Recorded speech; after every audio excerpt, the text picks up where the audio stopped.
Hi, Mark. Welcome to the Devico Breakfast Bar. I appreciate your participation. Our aim is to encourage meaningful conversation by gathering professionals from various industries to discuss their viewpoints on their organizations and the wider industry in general. Could you please introduce yourself and tell us about your professional background? Yes, good morning, Oleg, and good morning, everybody. It's a pleasure to be here. My name is Mark Levine, and I'm currently the Chief Product and Technology Officer at a Canadian company called CYDEF, who specializes in defense in depth, managed endpoint detection and response within the cybersecurity field. And we'll get a little bit more into that later. My background is as an electrical engineer. Graduated from McGill University in Montreal back in 1991. And at that time, they didn't have a computer engineering or a software engineering program.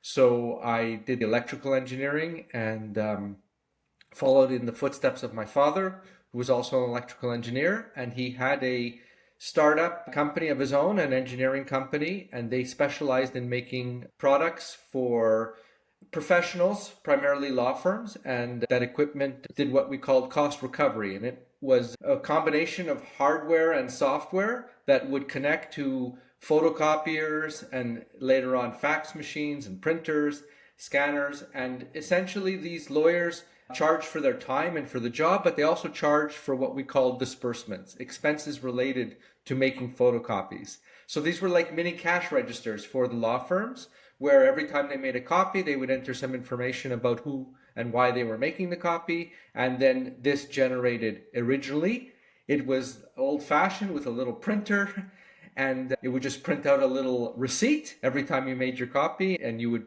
bring that to the accounting and they would enter it into the big computers.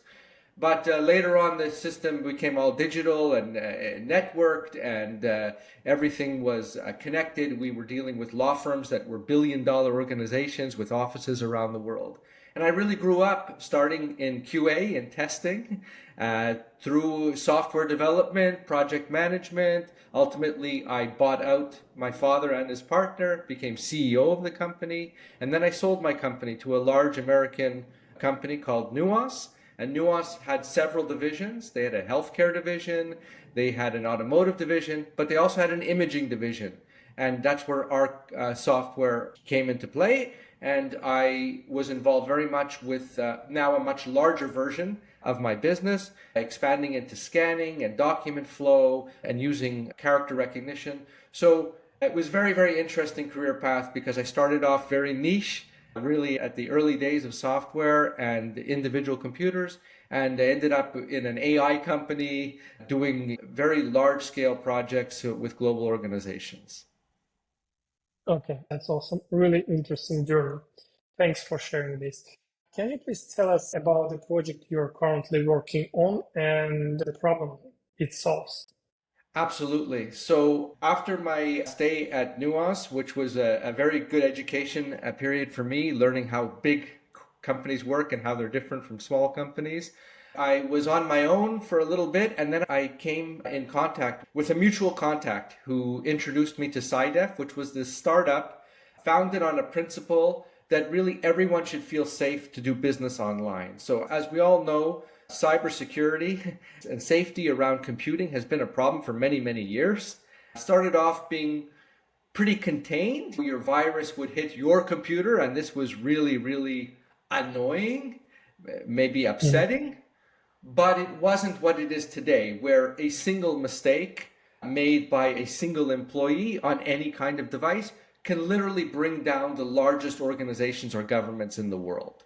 So we live at a very interesting time where people have to make a choice about how much access they give to their people and how that limits their work. And what I found refreshing about the people at CYDEF is they had a very fresh approach to how you solve cybersecurity, and that's you should not be locking things down, and you should not be limiting what people do, and you should not be training and all this other hard stuff for people to do. You should let people be people, and you should let them work the way they want to work, but you need to add a layer of monitoring behind the people, and you need to detect when something is wrong or something seems wrong, and then you investigate that using experts, and you can then act accordingly. And this is basically the theory and the product we offer at CYDEF, where we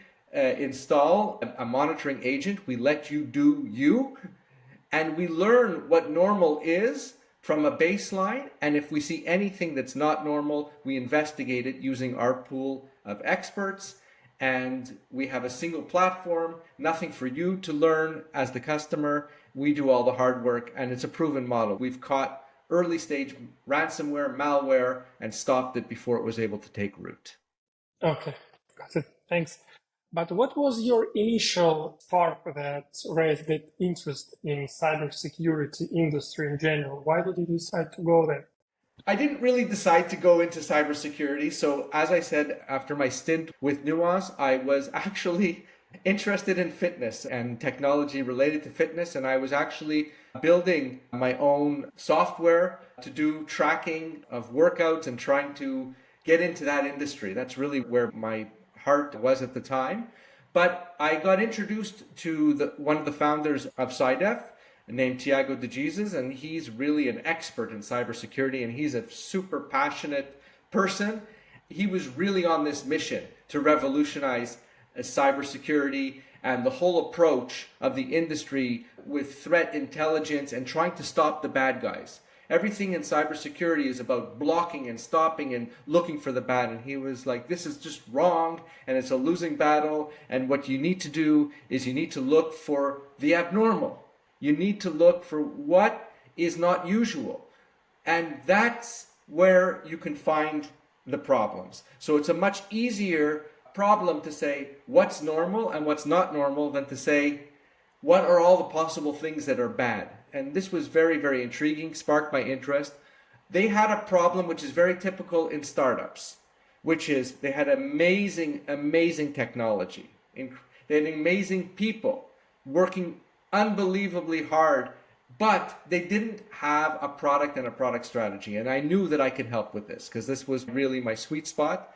So I knew I could learn the details of the cybersecurity industry, but I loved the mission of trying to help people work with computers. And I knew I could help CYDEF because I knew I could help them take their technology and turn it into a product and a service. Okay. You said that we are living in interesting time. I totally agree with you, but I would add risky time too. Looking ahead, how do you see the future of cybersecurity products, and what role do you see in shaping the future? So when I think about that question, I think about the future being really in sort of different periods of time, because we're in a time right now where people are throwing around the term AI, artificial intelligence, but we're really, and we're learning very quickly, we're not in intelligence, we're in language models. So in other words, we've allowed computers, which have always been great at doing calculations and analysis and statistics, and we've added the communication level to that skill set. We've got this illusion of intelligence because there's this great body of work that humans have created. And now these computers who are great at harvesting information are excellent at communicating information. But with all computer systems today, it's garbage in, garbage out. And if you look at what's happening with ChatGPT, we have a declining return. So in other words, people have learned how to manipulate the system, and the accuracy of ChatGPT is actually declining over time. And at the end of the day, this is just a statistical model, and it has no morals, ethics, or really balancing logic that humans have.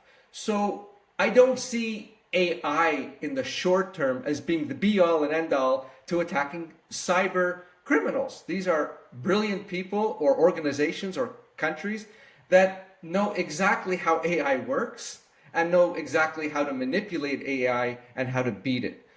there's a lot of hype, a lot of investment on threat intelligence, knowing threat actors and using AI. But to me, that future is still many, many years out. We need to live today. And yes, I think ultimately with quantum computing and other inventions, you might get to a artificial intelligence that is worthy of replacing a human, but I'm not going to focus on that or worry about that. That to me is more than a 5-year problem, lifetime in computing. Never worry about it. So what's the CYDEF approach? CYDEF approach is leverage the tools that exist, use the AI for what it is, the statistical model, the data analysis tool that it is, let it help you do your job, let it search for what's good, what's normal, and filter it all out.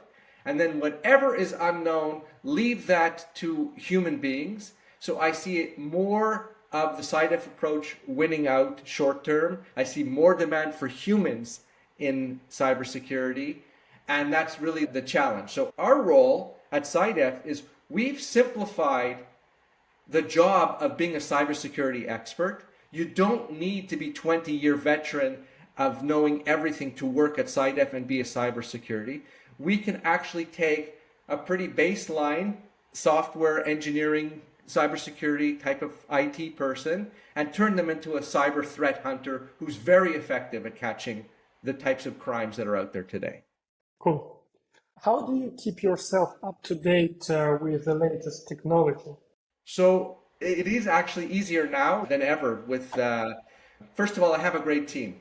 I have a great team of experts who challenge me every day, and that's really good. I can learn from everything they know. I'm always scouring online. I used to like to read technical books more than fiction. It's just in my nature. So I'm always scouring online for new and interesting topics. Usually the media headline will catch your attention, but then usually it's wrong and misleading. I like to dig in underneath the headline, look for what's really going on and do that type of research. And I'm also very much involved with McGill University. I do a lot of mentoring and entrepreneurship workshops with the students, and that way I'm exposed to the researchers and young minds, and that keeps me very, very fresh and up to date. Wow, I didn't know about your relationship with the university. That's definitely cool.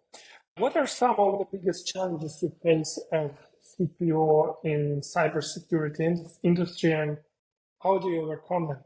Yeah, there are many challenges in this industry. We're a very small fish in a sea of giants, and more it seems like every company, Google, Microsoft, they're interested and they're your competitors and they're your partners. You can't do business without them, but they're also in this space as well. So getting your message across, being heard, being visible in this ocean where there's a lot of people is very challenging. There's also a lot of noise, a lot of misinformation, a lot of false claims. Some of that shine has come off. I mean, all the big guys have been hacked. Microsoft lost its keys, governments. So some of that shine has come off, but at the end of the day, the culture still, big business likes to only do business with big business. And it's very, very hard for a startup to get in, to get that recognition, to get that lucky break. So this is one of the challenges, being creative on the marketing side, leveraging your network, using every opportunity you can to get your message out there that there is a different way, a better way, and that nobody, no matter how big they are, has the perfect answer, going to solve all your problems. So you really need to be open-minded. And the last challenge is the talent challenge. I mean, it's a big, every company is out there hiring IT experts and cybersecurity experts, and it's driving the value of these people up, and they know it. So keeping top talent is a big challenge for me as the chief product officer. So how do we overcome it? I mean, we have a unique mission. We have a unique culture. We try to appeal to being very flexible and very moral and ethical as a business, and also very transparent and very honest. We don't make claims that we can't live up to. We don't have a technology that we don't understand, and we don't make promises we can't keep. So this is our way of trying to attract customers and talent to our company.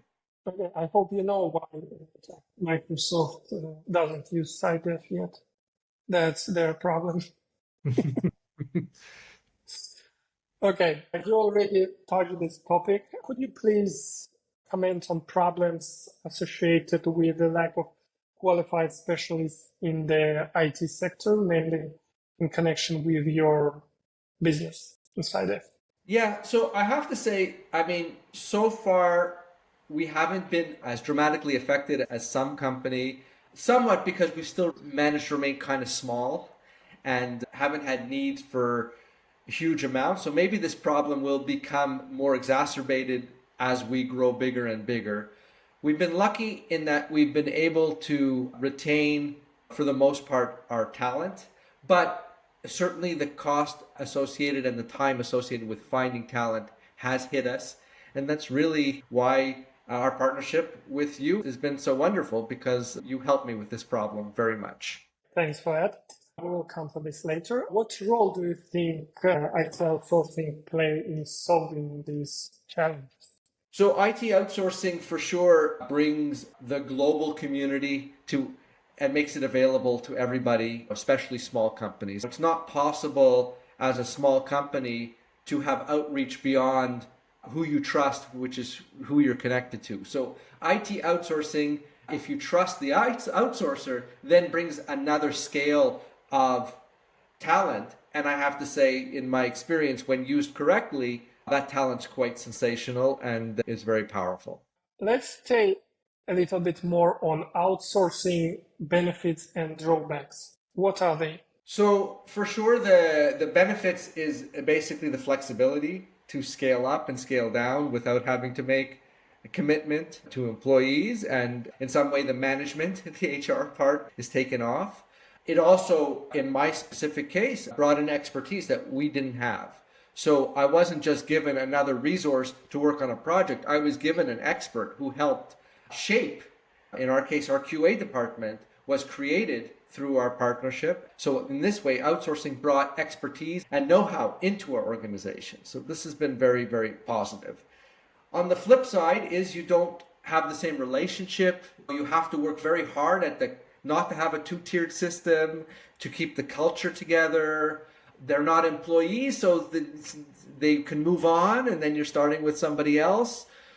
And also there's a level of protection, sort of, that certain projects are, in my opinion, suitable for outsourcing, like a QA project or a very well-defined project and it's scaling.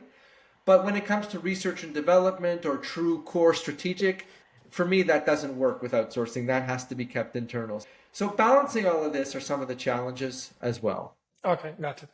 How did you come to a decision to outsource your needs? The outsourcing decision came really, I say, through effective marketing from DevIQA. I have to say I was not looking to outsource, but I was intrigued. And I thought that QA as a starting point for outsourcing was kind of a safe bet, in that we didn't have QA. So it wasn't like it was going to make things worse. It might waste people's time, but I didn't really feel that I was taking a lot of risk by trying the outsourcing. And I also was very impressed by the confidence that you and your organization portrayed. And it didn't take long to realize that the workers that you brought in really knew what they were doing, really knew how to work independently. So I became a fan very quickly after trying. Okay, thanks. How do you measure the success of collaboration with IT outsourcing vendor? So for me, it comes down to really 3 points with any partner. First of all, is the relationship easy? Can I have the easy conversations? Of course, but can I have the difficult conversations? And yes, I mean, this is what has made our relationship successful, and the relationships with other partners successful, is if you can have the honest conversation. I'm going through a hard time, or I'm having this problem, or this isn't quite working. If we can have that conversation and it's easy and we're focused on solutions, not on process or contracts, yes, then this is a successful partnership, and this is one that we will work hard to accommodate on both sides. Do the people fit culturally Not being the same culture, I don't mean that. I like the diversity of culture, but it's more of a moral and ethical approach. Does it fit? Do we have the same values? And this is very, very important. And this has been made more meaningful, really, because of the situation in Ukraine. And I have Ukrainian employees, but I have a Ukrainian heritage as well. And I'm very much emotionally invested in the unjust suffering of the Ukrainian people, and being able to help has also been motivating, and just sharing that with the whole company. So that comes just not me, that's a CYDEF thing, and embracing the integration of the cultures and being blown away by the fact that you can be living in a war and yet show up to work every day and do great work. Can't commend that enough. And that's really making the relationship far more valuable than just the work. And at the end of the day, the work has to be there. I'm not a micromanager. I don't come in and ask for your timesheet, even though I get one. I don't ask for every detail of what you did. But we have our 2-week sprint, and what have you worked on and what problems did you overcome? And if you could explain to me, it took me 2 weeks to do nothing, but you could explain it to me why, I'm fine with that. And so we have a very good communication. I could see the work being done.